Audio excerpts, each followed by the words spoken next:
ஜல்லிக்கட்டுக்கு மத்திய அரசு அனுமதி அளித்துள்ளது. இதுகுறித்து மத்திய இணையமைச்சர் பொன் ராதாகிருஷ்ணன் தந்தி டிவிக்கு தொலைபேசி வாயிலாக அளித்த பேட்டியை தற்பொழுது கேட்கலாம்.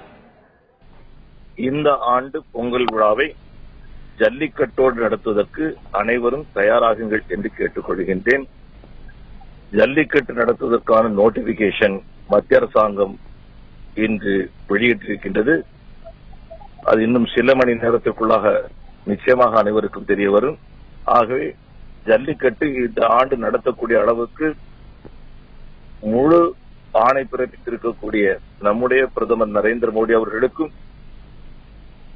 இதற்காக முழு ஒத்துழைப்பு தந்த துணையாக நின்ற பாரதிய ஜனதா கட்சியினுடைய அகில இந்திய தலைவர் அமித்ஷா அவர்களுக்கும் அந்த துறையினுடைய அமைச்சர் மரியாதைக்குரிய பிரகாஷ் ஜவடேகர் அவர்களுக்கும் நம்முடைய மனப்பூர்வமான நன்றிகளை என்னுடைய சார்பிலும் நம்முடைய தமிழ் சொந்தங்களுடைய சார்பிலும் நான் தெரிவித்திருக்கின்றேன். நம்முடைய ஜல்லிக்கட்டை நடத்துவதற்கு தமிழக முதல்வர் அம்மா அவர்கள் துணையாக கோரிக்கை வைத்தார்கள். அவர்களுக்கும் நன்றிகளை தெரிவித்துக் கொள்கின்றேன். திராவிட முன்னேற்ற கழகத்தினுடைய தலைவர் கலைஞர் அவர்கள் தான் நடத்த இருந்த போராட்டத்தை கூட 28ஆம் தேதி நடத்த இருந்த போராட்டத்தை கூட பொன் ராதாகிருஷ்ணன் மீது நம்பிக்கை வைத்து திரும்ப பெறுவோம் என்று சொன்னார்கள். ஆகவே அவர்களுக்கு என்னுடைய நன்றிகளை தெரிவித்துக் கொள்கின்றேன்.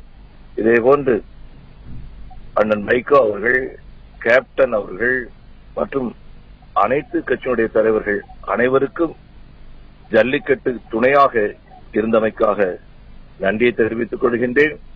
குறிப்பாக காங்கிரஸ் கட்சியினுடைய தமிழ்நாடு தலைவர் மரியாதைக்குரிய அண்ணன் இளங்கோவன் அவர்களும் கூட என்னுடைய ராஜினாமா கடிதத்தை கேட்டிருந்தாலும் கூட அதுவும் ஒரு வகையில் ஜல்லிக்கட்டு நடத்துவதற்கு ஊக்கம் கொடுக்கக்கூடிய வகையில் அமைந்திருந்தது.